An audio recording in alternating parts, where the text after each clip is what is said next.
Media మిత్రులకి ఏమైనా ప్రశ్నలు ఉంటే దానికి సమాధానం చెప్పేదానికి నేను సిద్ధంగా ఉన్నా.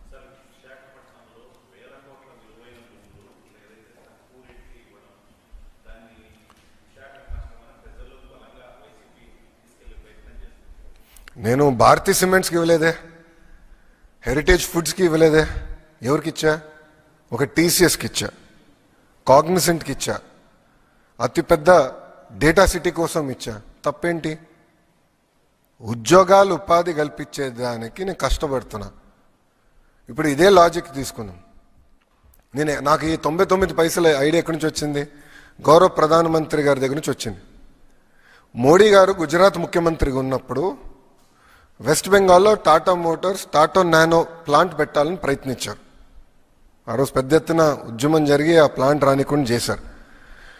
అప్పుడు నరేంద్ర మోడీ గారు రతన్ టాటా గారికి ఫోన్ చేసి, మీరు గుజరాత్కి రండి, టాటా మోటార్స్ కావాల్సిన మొత్తం భూమి నేను రూపాయికి మీకు ఇస్తానని చెప్పారు.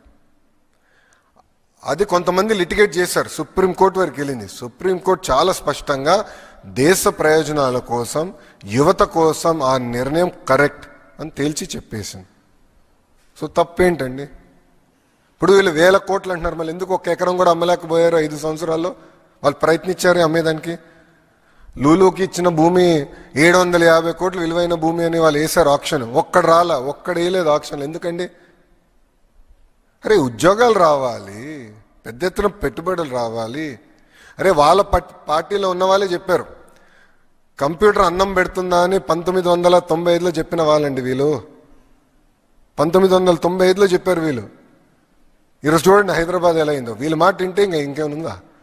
రాష్ట్రం ఎంత నష్టపోతుంది, యువత ఎంత నష్టపోతారు. సో మనం కష్టపడుతున్నాం, పెట్టుబడులు తీసుకొస్తాం, లక్ష్యంగా పెట్టుకుని ఒక వార్ ఫుటింగ్లో పెట్టుకున్నాం. అహర్నిశలు మేము కష్టపడుతున్నాం.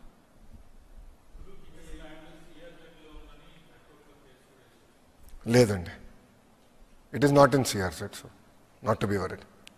ప్రాజెక్ట్ పూర్తి చేస్తాండి. ఎందుకంటే మీరు చూస్తే హాస్పిటాలిటీ, రీటైల్లో maximum number of jobs create అవుతాయండి. For every rupee invested, maximum number of jobs get created in these 2 sectors. అందుకే గౌరవ ముఖ్యమంత్రి గారు ఈ 5 సంవత్సరాలు 50,000 హోటల్ రూమ్స్ రావాలని మాకు డైరెక్షన్ ఇచ్చారు. జియోఎంకి డైరెక్షన్ ఇచ్చారు సార్. సో లాడ్జెస్ నుంచి 5 స్టార్ హోటల్స్ వరకు అన్ని కేటగిరీస్లో హోటల్స్ ఎట్ట తీసుకురావాలి అని మాకు డైరెక్షన్ ఇచ్చారు. దానికోసం మేము పనిచేస్తున్నాం.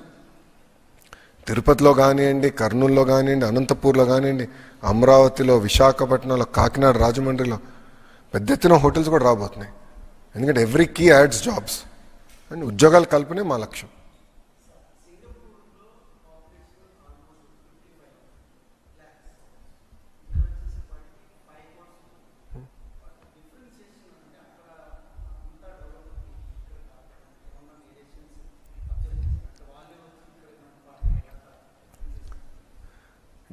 డిఫరెన్సియేషన్ ఏంటి చెప్పాలి?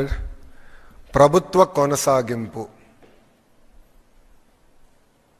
స్వాతంత్రం నుంచి అక్కడ ఒకే ఒక ప్రభుత్వం ఉంది. అప్స్ ఉంటాయి, డౌన్స్ ఉంటాయి నంబర్స్లో, కానీ ఒకే ఒక ప్రభుత్వం ఉంటుంది. ఆ ప్రభుత్వం కొనసాగింపు వల్ల పాలసీస్ కొనసాగుతాయి, ఇన్వెస్టర్స్కి కాన్ఫిడెన్స్ వస్తుంది. పెట్టుబడులు పెట్టేదానికి వస్తే ఈ ప్రభుత్వం ఉంటుంది, చాలా క్లియర్గా డైరెక్షన్ ఇస్తున్నారు, వీళ్ళు ఉంటారన్న భరోసా ఉంటుంది. ఈరోజు ఏమైంది? ఆంధ్ర రాష్ట్రంలో 5 సంవత్సరాలు టీడీపీ ఉండే, మేము చెప్పాం, కంపెనీలు తీసుకొచ్చాం. 5 సంవత్సరాలు వేరే ప్రభుత్వం వచ్చింది, ఉన్న కంపెనీలు తరిమేసినాయి. ఇప్పుడు మేము ఎక్కడికి వెళ్తే వాళ్ళు ఒకటే అడుగుతున్నారు, మీరు గ్యారంటీ ఇస్తారా జగన్ అధికారంలోకి రాడని వాళ్ళు అడుగుతున్నారు. ఎందుకంటే మేము అందరూ నష్టపోయాం గతంలో, మళ్ళీ అతను రాడని మీకు గ్యారంటీ ఇస్తారా అని అడుగుతున్నారు. సో ప్రభుత్వం కొనసాగింపు అనేది చాలా చాలా అవసరం. ఈరోజు భారతదేశం ఇంత స్పీడ్గా ముందరికి వెళ్తుందంటే, ఇతర దేశాలతో పోల్చితే ఇంత స్పీడ్గా ముందరికి వెళ్తుందంటే దానికి కారణం కేంద్రంలో continuity of government. The end goal is very clear, Viksit Bharat. $30 trillion economy మేము అవ్వాలి అని గోల్ పెట్టుకున్నారు, పని చేస్తున్నారు. భారతదేశంలో కూడా మేము గోల్ పెట్టుకున్నాం, $2.4 ట్రిలియన్ ఎకానమీ. ఒక గోల్ పెట్టుకుని పనిచేస్తే, ప్రభుత్వం కొనసాగింపు అనేది ఉంటే పెద్ద ఎత్తున పెట్టుబడులు వస్తాయి, ఇన్వెస్టర్కి కాన్ఫిడెన్స్ వస్తుంది,